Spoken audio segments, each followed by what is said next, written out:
Kan kananaaf godhe Waaqayyoodha. Kan yoonaan nagaes gooftaa koodha. Bara jireenya koo gaarii naaf godheera. Kan kananaaf godhe Waaqayyoodha. Kan yoonaan nagaes gooftaa koodha. Bara jireenya koo gaarii naaf godheera. Aleffata qiyyaachuu qiyyaran gana fatti jijjiirradha. Gasitti immoo irratti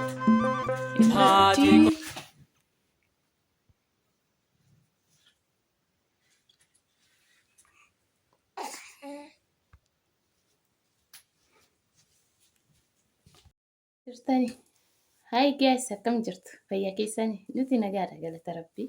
Isin akkam jirtu? Naguma jirtani yeroo isin biratti akkam? Nu biratti bareedaa galanni Waaqaaf ta'u. Egaa har'as deebi'ee dhufee jira. Har'ammoo maal isin qabadhee dhufe jettanii koottaarra wajjin deemna. Egaa erga bultii 45 darbee jira garuu hin deemne manaan baane. Har'a maamaatii wajjin manaa bahuuf jirra. Maamaatii wajjin uffata uffannee manaa bahuuf jirra. Isa deemna seetanarra.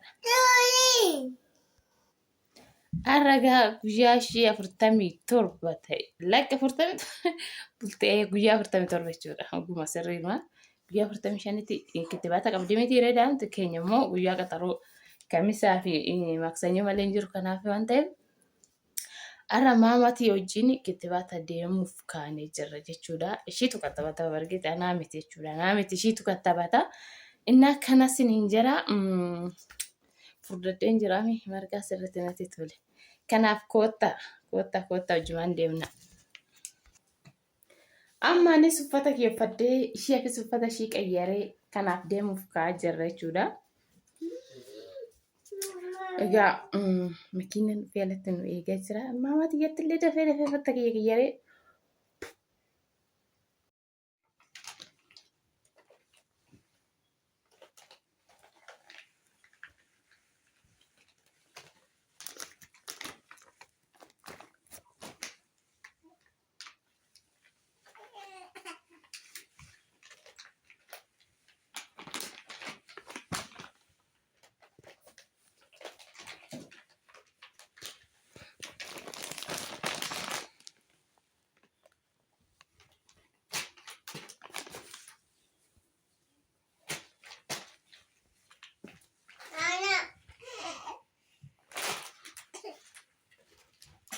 kinaata amma qubbaa jirra. Mucayyoo kiyyatti kaa'uun naaf jechuudha. Seemaatii tuuttaa kaawwatteerra tuuttaa muluu.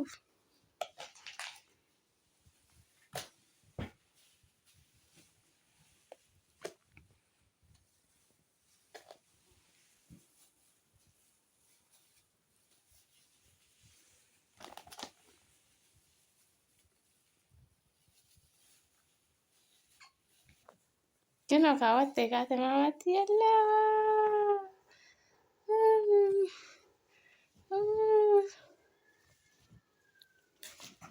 Kaawwattee kaate.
amma qubbaa jirra. Mucayyoo kiyyatti kaa'uunaa fi jechuudha.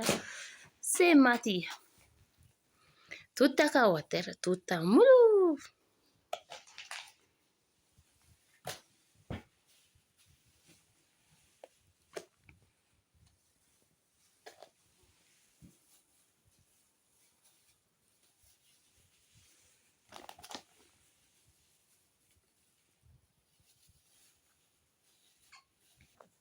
Kino kaawwattee kaate maamatti yallaa.